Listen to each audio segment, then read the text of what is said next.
শাস্ত্রের নিগুড় তত্ত্ব হলো উদ্ধারে তো আত্মানাং ন আত্মা অবসাদয়েত।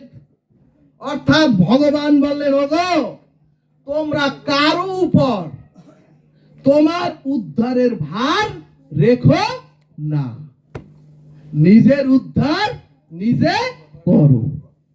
ভক্তগণ, আমাদের প্রায় প্রত্যেকেরই জমের চিঠি এসেছে। এখানে যারা বসেছেন, যদি কালি দিয়ে ঢেকেও রাখেন, জম কিন্তু ছাড়বে না। প্রত্যেকের জমের চিঠি এসেছে। তাহলে জমের চিঠি 5টি চিঠি আসে জমের। প্রথম চিঠি কি? সুধীজন, যখনই মনুষ্য দেহের একটি চুল পাকবে, সেদিনই আপনার বুঝতে হবে আমার জমের চিঠি এসেছে। সুধীজন, দ্বিতীয় চিঠি হলো এই সুন্দর টসটসে চামড়া যখনই কুঁচকে যাবে, তখনই বুঝতে হবে দ্বিতীয় চিঠি আমার দেহের জন্য এসেছে। তৃতীয় চিঠি কি? আগে শুয়ে সহজেই সুতো ভরতে পারতাম, আর এখন শুয়ে ওই ছিদ্র থাকে বরগুনায় আর সুতো থাকে লন্ডনে। অর্থাৎ আর ছিদ্রে সুতো ভরতে পারি না। এটাই হলো তৃতীয় চিঠি। চতুর্থ চিঠি হলো আগের মতো আর হাঁটতে চলতে পারি না। এটা হচ্ছে চতুর্থ চিঠি।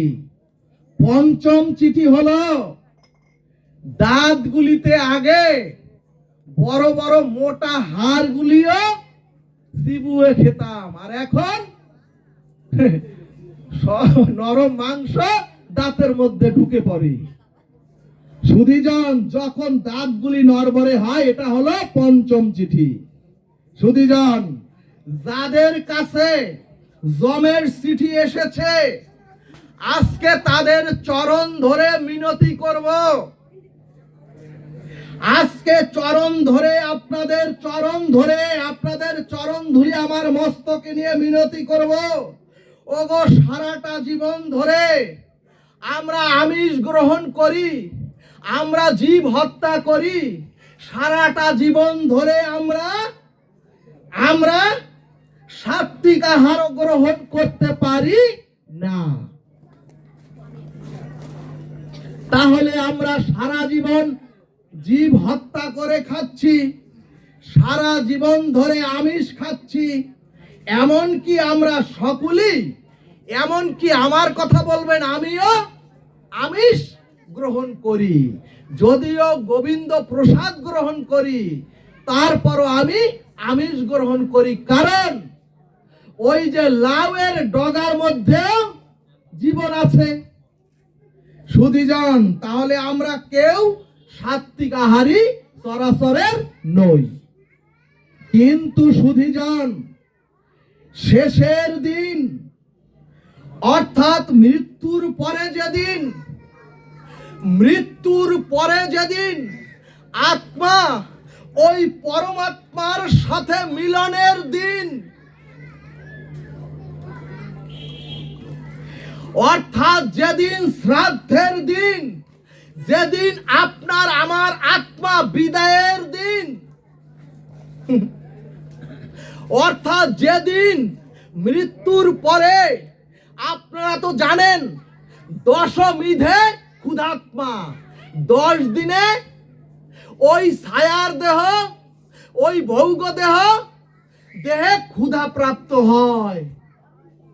এরপরে 11 দিন নতুবা 12 দিন, যদি একাদশী ব্রত থাকে নতুবা 12 দিন, ওই আত্মাকে ভগবত প্রসাদ আপনারা দেন। আর যদি না দেন, তাহলে 13 দিনের দিন সংপ্রাতে টানতে আপনাকে নিয়ে যাবে। সুধীজন, এই জন্য ভাগবত বললেন, যেদিন গোবিন্দের কাছে মানুষ চলে যায়, যেদিন মানুষের আত্মা পরমাত্মার কাছে চলে যায়, সেদিন যেন একটু ওই আত্মা ওই পরমাত্মা, ওই বিদেহী আত্মা, ওই ছায়ার দেহ যেন সেদিন একটু ভগবত প্রসাদ খেয়ে চলে যেতে পারে। জয় নিতাই গো হরিবল। ওগো সারাটা জীবন শুধুই তো সংসারের জঞ্জাল টানলেন, সারাটা জীবন তো ওই ছেলে মেয়ে বউ সন্তানের জন্য এই ঘানি টানলেন, আর আমরা মায়ার দাস হয়ে কামনা বাসনায় পড়ে অখাদ্য কুখাদ্য গ্রহণ করলাম। কিন্তু শেষের দিনে যেদিন গোবিন্দের কাছে রওনা দেব, শেষের দিন যেদিন আত্মা পরমাত্মার সাথে মহামিলনের জন্য রওনা দেব, সেদিন যেন আমার বাড়ির আঙ্গিনায়, সেদিন যেন আপনাদের বাড়ির আঙ্গিনায় সাধুগুরু বৈষ্ণবের চরণ ধুলির আগমন ঘটে। বলো না গো রাধে রাধে। সেদিন যেন গোবিন্দের কাছে নিত্য ধামে যাব যেদিন, সেদিন যেন সাধু সঙ্গে একবার হরিনাম সংকীর্তন হয়। ওগো আর সেই সাধুগুরু বৈষ্ণবের ভক্তের চরণ ধুলি মস্তকে নিয়ে যেন গোবিন্দের কাছে আমরা প্রত্যেকে রওনা দিতে পারি। জয় নিতাই গৌর সীতানাথ প্রেমানন্দে হরি হরি বলবান। সুধীজন, প্রসাদী হওয়া অথবা সাত্বিক আহারী হওয়া এক জন্মে সম্ভব নয়। কাজী এই জন্মে তো আর আমাদের হলো না। ওগো এই জন্মে তো আর কৃষ্ণ ভক্ত হওয়া হলো না। কিন্তু শেষের দিন, শ্রাদ্ধের দিন যেন কোন আমিষ বা জীব হত্যা করে সেই খাদ্য ওই পরমাত্মার উদ্দেশ্যে, ওই বিদেহী আত্মার উদ্দেশ্যে, ভৌগ দেহের উদ্দেশ্যে যেন না হয়। সেদিন যেন আত্মার নামে প্রসাদ দিয়ে, সেদিন যেন আত্মার নামে সাধু সঙ্গে হরি নামে আমার বাড়ির আঙ্গিনায়, আপনার বাড়ির আঙ্গিনায় ভক্তের ধুলিতে গড়াগড়ি দিয়ে হরিনাম শুনে আর প্রসাদ পেয়ে যেন গোবিন্দের ধামে আমরা প্রত্যেকে রওনা দিতে পারি। হরিবল হরিবল হরিবল। কৃষ্ণ প্রেমানন্দে হরি হরি বল।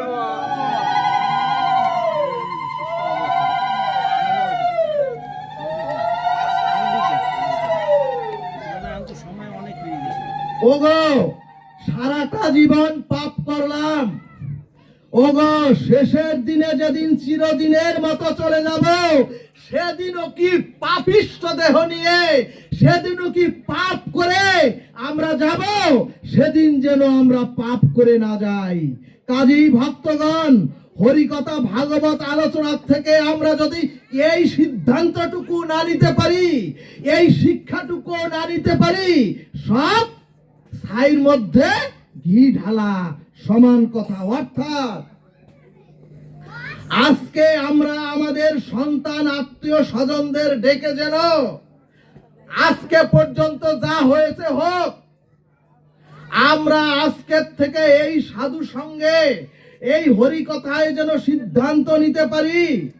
ওগো আমরা যেন আমাদের সন্তানকে পাড়া প্রতিবেশীদের ডেকে যেন বলে দিতে পারি, ওগো আমার শেষের দিনে, আমার শ্রাদ্ধের দিনে তোমরা কোনো জীব হত্যা করো না। আমার শ্রাদ্ধের দিনে সাধুগুরু বৈষ্ণব নিমন্ত্রণ করে গোবিন্দের প্রসাদ তোরা পাওয়াবি, এটুক যেন আমরা বলে যেতে পারি। সুধীজন, সুধীজন, আর শেষের দিনে যেন ভক্তের প্রসাদ, ভক্তের চরণ ধুলি আর হরিনামকে সম্বল করে যেন আমরা চলে যেতে পারি।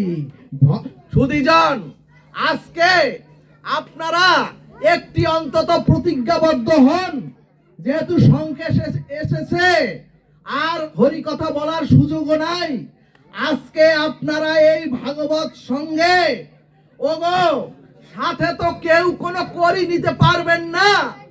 যেদিন ভব সাগর রূপ ওই ভব পারের নৌকায় যেদিন উঠবেন, সেদিন তো কিছু করি দিতে হয়। কোন করির সম্বল তো কেউ করছেন না। কিন্তু শেষের দিনও যদি সাধুগুরু বৈষ্ণবের চরণ ধুলিতে গড়াগড়ি দিয়ে না যেতে পারি, তাহলেও তো, আর যদি আমরা এই যে যার বেদেহী আত্মার জন্য এই সাধুগুরু বৈষ্ণবের আয়োজন করেছেন, হরিকথার আয়োজন করেছেন, ওনার মতো যেন যদি কেউ এই সাধুগুরু বৈষ্ণবের চরণ ধুলিতেও যদি আমরা গড়াগড়ি দিয়ে যেতে পারি, আর সেদিন ওই ভব নৌকায় উঠলে গোবিন্দ করি চাইলেও আমরা দিতে পারবো। কারণ বলবো তোমার ভক্তের চরণ ধুলি হরি নামের সম্বল করে আমি এসেছি। এখন প্রশ্ন, জীব হত্যা করে পরিবর্তন হয়ে ভাগবত প্রসাদ আর হরিকথা হরিনাম কখন হবে? এখন তো প্রশ্ন আসবে, তাহলে আপনার আমার মৃত্যুর পরে আমার সন্তান কিভাবে এই সাধু সঙ্গের আয়োজন করবে? আমার মৃত্যুর পরে আমার দেহের জন্য, বিদেহী আত্মার জন্য কিভাবে এই ভক্ত সঙ্গ মিলিত করে হরিনাম হবে, হরিকথা হবে? ভাগবত বললেন, ওগো তুমি যদি ভালো হও তাইলে এই জগৎটাই ভালো হয়ে যাবে। কাজী দৃঢ়চেতা হয়ে যদি নিজ সন্তানকে নির্দেশ দিতে পারেন, ওগো আমার শেষের দিনে তোরা শ্রাদ্ধির দিনে কোন জীব হত্যা করবি না। সুধীজন, পাড়া প্রতিবেশী সন্তানকে যদি বলে দিতে পারেন, তাহলে ওই পাড়া প্রতিবেশী এসেও ওই সন্তানকে বলবে, ওরে তোর বাবা তোর মা তার আত্মার জন্য শ্রাদ্ধে ভগবত প্রসাদ দিতে বলেছে, হরি নাম করতে বলেছে, হরি কথা বলতে বসেছে। এখন কিভাবে পারবেন? সুধীজন, যেদিন সন্তানকে আপনারা যে কয়জন শুনছেন আপনারা যেদিন আপনার সন্তানকে আপনার শ্রাদ্ধের দিন ভগবত প্রসাদ হরিনাম আর হরিকথা বলার জন্য যেতে পারবেন, নির্দেশ দিয়ে যেতে পারবেন, সেদিন আপনাদের হরিকথা সার্থক হবে। আর সুধীজন, আপনাদের চরণে মিনতি রেখে বলছি, কতজন আপনার সন্তানকে প্রতিবেশীদের বলে যেতে পারবেন গোবিন্দের নামে? আজকে একটু হাত উত্তোলন করুন, বলবন রাধা কৃষ্ণ প্রীতি প্রেমানন্দে হরি হরি বলবন। সুধীজন, আপনাদের নয়, সময় কম মাগো। সুধীজন, আমার শেষের দিনে যদি গোবিন্দ বলে, ওগো আমার শেষের দিনেও যদি গোবিন্দ বলে, ওরে তুই ওদেরকে রেখে আমার নৌকায় আরোহণ কর, আমি বলবো, ও গোবিন্দ, আমি আজকে আপনাদেরকে কথা দিলাম, গোবিন্দ যদি আমাকেও তার তরিতে উঠায় ভব নদী পার করে গোলকে নিয়ে যাওয়ার জন্য, আমি বলবো, হে প্রভু, যারা আমায় কথা দিয়েছিল শ্রাদ্ধে জীব হত্যা করবে না, যারা আমাকে কথা দিয়েছিল শ্রাদ্ধে হরি কথা আর হরিনাম হবে, তাদেরকে ছাড়া আমি তোমার প্রভু তোমার ভবতরিতে আরোহণ করব না। জয় নিতাই গৌর সীতানাথ প্রেমানন্দে হরি হরি বলমান। জয় জয় এই নবসিধাম বৃন্দাবন বিহারী লাল কি জয়। জয় জয় কৃষ্ণচন্দ্র।